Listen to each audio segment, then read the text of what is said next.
समय की घड़ी चल रही है। हर टिकटॉक के साथ आपका भविष्य करीब आ रहा है। सोचिए, अगर आज इसी वक्त आपकी जॉब चली जाए तो क्या आप और आपके परिवार का गुजारा एक महीना भी हो पाएगा? क्या आपके पास इतने पैसे हैं कि बिना इनकम के जिंदगी चल सके? एक रिपोर्ट के मुताबिक 12 में से 1 भारतीय एक महीना भी बिना तनख्वाह के नहीं गुजार सकता। ये ख्याल ही दिल को दहला देता है। सोचिए, कहीं आप भी उन 4 लोगों में तो नहीं। आज हम पैसे की बात करेंगे, लेकिन नंबर्स और ग्राफ्स की नहीं, हमारी जिंदगी और सपनों की बात। ये कहानी है आपके सपनों की, आपकी मेहनत की और उन पैसे की जो इन सपनों को पूरा करने का जरिया है। एक ऐसी कहानी जो शायद आपकी अपनी कहानी बन सकती है। क्या पैसा सच में सब कुछ नहीं होता, या फिर ये हम सबको सिखाई गई एक आधी सच्चाई है? क्यूरियोसिटी ये है कि जिसके पास पैसे की समझ है वो आगे बढ़ता है, और जिसे ये बेसिक ज्ञान नहीं मिला वो जिंदगी की दौड़ में पीछे रह जाता है। हमारा देश IT इंजीनियर्स और डॉक्टर्स तो पैदा कर रहा है, लेकिन फाइनेंशियली लिटरेट नागरिक नहीं। पर्सनल फाइनेंस एक ऐसी स्किल है जो स्कूल में नहीं सिखाई जाती, पर जिंदगी भर हर मोड पर काम आती है। यह वीडियो कोई बोरिंग लेक्चर नहीं है, ये एक सिनेमैटिक सफर है जिसमें आप देखेंगे एक ऐसी सच्चाई जो शायद आपसे पहले किसी ने नहीं कही। आने वाले मिनट्स में हम आपको दिखाएंगे एक माइक्रो स्टोरी राम और रोहन की। इनकी कहानी में आपको मिलेगा खौफ भी और उम्मीद भी। आप जानेंगे कैसे एक छोटी सी गलती आपको कर्ज के जाल में फंसा सकती है, और कैसे एक सही कदम आपकी जिंदगी बदल सकता है। आप क्यूरियस है ना? कहानी शुरू होती है 2 दोस्तों से, रोहन और राम। दोनों 22 साल के, कॉलेज से नए नए पास आउट, पहली नौकरी की खुशी दोनों को है, लेकिन दोनों की सोच में एक फर्क है। रोहन, जिंदगी आज में जीने वाला। पहली तनख्वाह आते ही रोहन ने दोस्तों को पार्टी दी, नया स्मार्टफोन EMI पर लिया और सोचा कि अब तो पैसे रोज आएंगे, जी भर के खर्च करो। उसकी विश लिस्ट लंबी थी, ब्रांडेड कपड़े, बाइक, हर नई चीज जो मार्केट में आए। रोहन सोचता था पैसा खर्च करने के लिए ही होता है। राम, थोड़ा संयमी, सोच विचार करने वाला, उसने भी पार्टी की, लेकिन हद में रहकर। पहली तनख्वाह का एक बड़ा हिस्सा अपने माँ बाप को दिया। कुछ पैसों से अपना पुराना फोन रिप्लेस करने की बजाय उसने FD या म्यूचुअल फंड में छोटा सा इन्वेस्टमेंट कर दिया। राम ने शायद कॉलेज के फाइनेंस क्लब में या YouTube से सीखा था कि थोड़ी थोड़ी बचत से बड़ा फायदा हो सकता है। उसने एक नोटबुक में अपने खर्च लिखने शुरू किए। हाँ, बजट बनाना उसको अजीब लग रहा था, पर उसे पता था कि यही सही रास्ता है। कुछ महीने बीत गए। रोहन मजे में था, नए कप्तान की तारीफ, नए बाइक पर कॉलेज रियूनियंस में शान, इंस्टाग्राम पर हर पोस्ट में दिखावा। रम ने भी मजे लिए, पर सतर्क रहा। रोहन को कभी कभी रम बोरे लगता था। अरे यार राम, तू इतना गेसन क्यों करता है? हम जवान हैं, अभी खुल के खर्च नहीं करेंगे तो कब? रम मुस्कुरा के कहता, मैं खुद पे खर्च कर रहा हूँ, बस आज के बजाय फ्यूचर के लिए। 5 साल बाद देखियो। दोनों हंस देते, बात टल जाती। साल गुजर गए। अब 87 साल की उम्र में दोनों दोस्त फिर मिले। SFX, light background, city ambience fades in. एक कॉफी शॉप में दोनों अपने करियर और लाइफ की बातें कर रहे थे। रम ने नोटिस किया कि रोहन थोड़ा परेशान दिखता है। बातन बातन में पता चला कि रोहन को अब क्रेडिट कार्ड का कर्ज सताने लगा है। जिस नए फोन का EMI चुका रहा था, उसका मॉडल पुराना हो गया, लेकिन EMI अभी तक चल रही है। ऊपर से ऑनलाइन शॉपिंग और बाय नाउ पे लेटर BNPL स्कीम्स ने रोहन को और खर्चीला बना दिया। वो हर महीने अपनी तनख्वाह का एक बड़ा हिस्सा EMI और क्रेडिट कार्ड बिल्स में उड़ा रहा था। रोहन ने हंसते हंसाते कहा, यार, महीने के आखिरी हफ्ते में तो मेरे अकाउंट में शून्य बैलेंस रह जाता है, सैलरी आने से पहले ही खत्म। ये कह के वो मजाक उड़ाता है, पर उसकी आंखों में छुपा तनाव राम देख लेता है। दूसरी तरफ राम रिलेटिवली शांत है।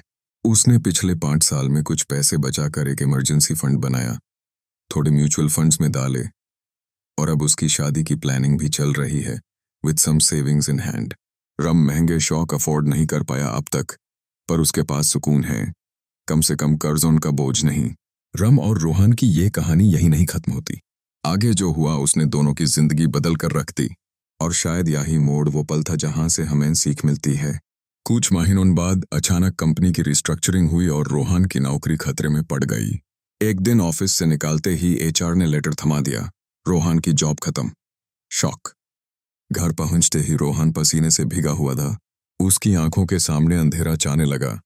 EMI का अगला पेमेंट, क्रेडिट कार्ड का बिल, घर का किराया। अब इनका क्या होगा? मेरे पास कितने पैसे बचे हैं? वही उसने कांपते हाथों से बैंक ऐप खोला। RS 5000, बस RS 5000 रुपए। रोहन का दिमाग घूमा। ये RS 5000 तो उसके 1 महीने के बिल्स को कवर भी नहीं कर सकते। ये सिर्फ रोहन की कहानी नहीं है, हम में से कितने लोग ऐसे हैं जो एक अचानक आई परेशानी को झेल नहीं पाएंगे? स्टैट्स देखें तो तस्वीर और डरावानी है। हिंदुस्तान में 55% लोगों के पास कोई इमरजेंसी फंड नहीं है। मतलब हर 4 में से 3 लोग एक अचानक आए मेडिकल इमरजेंसी, जॉब लॉस या किसी भी आर्थिक समस्या को हैंडल नहीं कर सकते।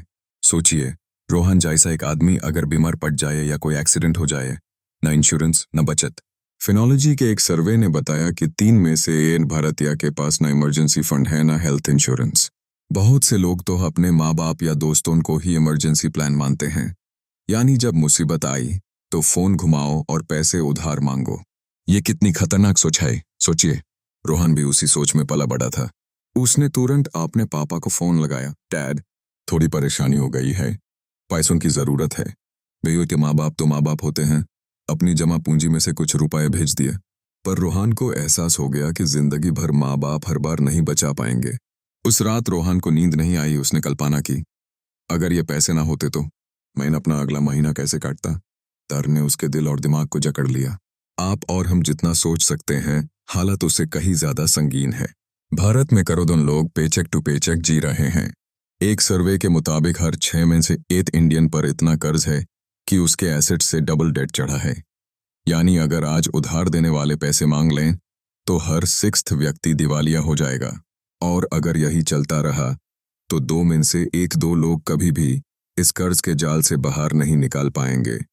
हमेशा के लिए ऋण के गुलाम बनकर रह जाएंगे। सिर्फ आज की नहीं, कल की सोचिए। फाइनेंशियल प्लानिंग ना होने का मतलब है बुढ़ापे का सहारा ना होना। फिलहाल 68% भारतीय लोगों ने अपने रिटायरमेंट की कोई प्लानिंग ही नहीं की है। मतलब ज्यादातर लोग या तो बुढ़ापे में काम करते रहने को मजबूर होंगे या फिर अपने बच्चों पर निर्भर। सोचिए, आप अपने माँ बाप के लिए जो महसूस करते हैं, क्या आप नहीं चाहते कि वो फाइनेंशियल स्ट्रेस फ्री रहें? फिर अपने फ्यूचर के लिए हम ये गलती क्यों दोहरा रहे हैं? डर लगता है कहीं हम सब रोहन की तरह अंधेरे की ओर तो नहीं जा रहे। पर सवाल उठता है, ऐसा होता क्यों है? ये सब गलती किसकी है, रोहन की या सिस्टम की? थोड़ा गुस्सा आना स्वाभाविक है। रोहन जैसा होनहार पढ़ा लिखा युवक फाइनेंशियल क्राइसिस में कैसे फंस गया? जवाब हम सब जानते हैं, पर कभी सोचा नहीं, हमारी एजुकेशन सिस्टम ने हमें पैसों का महत्व समझाया ही नहीं। स्कूल और कॉलेज में अलजेब्रा, हिस्ट्री सब सिखाया, लेकिन पर्सनल फाइनेंस के बेसिक, बजट बनाना, इन्वेस्टमेंट, टैक्स, इंश्योरेंस, कुछ भी नहीं। कॉम्पाउंड इंटरेस्ट, जिसे आइंस्टाइन ने दुनिया का 8th वंडर कहा, उसका प्रैक्टिकल फायदा किसी टेक्स्ट बुक ने नहीं समझाया। फाइनेंशियल एजुकेशन हमारे सिलेबस से गायब है। रिजल्ट, जवानी की दहेली पर कदम रखते ही हमें पैसे की समुद्र में धक्का मिल जाता है बिना लाइफ जैकेट के। घर पे भी हालत कुछ ऐसी ही रही। बहुत से माँ बाप पैसों की बात को बच्चों से छुपाते हैं। हमारे समाज में पैसे के बारे में बात करना अक्सर तबू माना जाता है। फैमिली मैटर है, बच्चे क्या जानेंगे वाली सोच। नतीजा, फाइनेंशियल लिटरेसी बस 27% लोगों तक सीमित रह गई है। 10 में से सिर्फ 3 लोगों को पैसे मैनेज करने की बेसिक समझ है, बाकी 7 अंधेर में हाथ पैर मार रहे हैं। क्या यह सिस्टम का हम पर कुल्हाड़ी नहीं है? हम नौकरी पाने तक सब फॉर्मूले रटते हैं, लेकिन सैलरी हाथ आते ही उसका क्या करना है ये किसी ने नहीं सिखाया। सोचकर गुस्सा आता है, इतनी फंडामेंटल स्किल और इसी पर सबसे कमजोर। पार्ट 2 जल्द ही आए। लाइक करके हमें बताइए कि आप हमारे साथ हैं इस मिशन में। कमेंट करके अपने विचार शेयर करें, अपनी कहानियां, अपने सवाल, ताकि हम सब मिलके एक दूसरे से सीख सकें। और अगर आप नए हैं इस सफर में तो जुड़िए हमारे साथ, सब्सक्राइब करिए। ये सब्सक्राइब बटन दबाना सिर्फ एक फॉर्मेलिटी नहीं है, ये प्रतिबद्धता है कि आप अपनी और अपनों की जिंदगी सुधारने के लिए एक कदम और बढ़ा रहे हैं।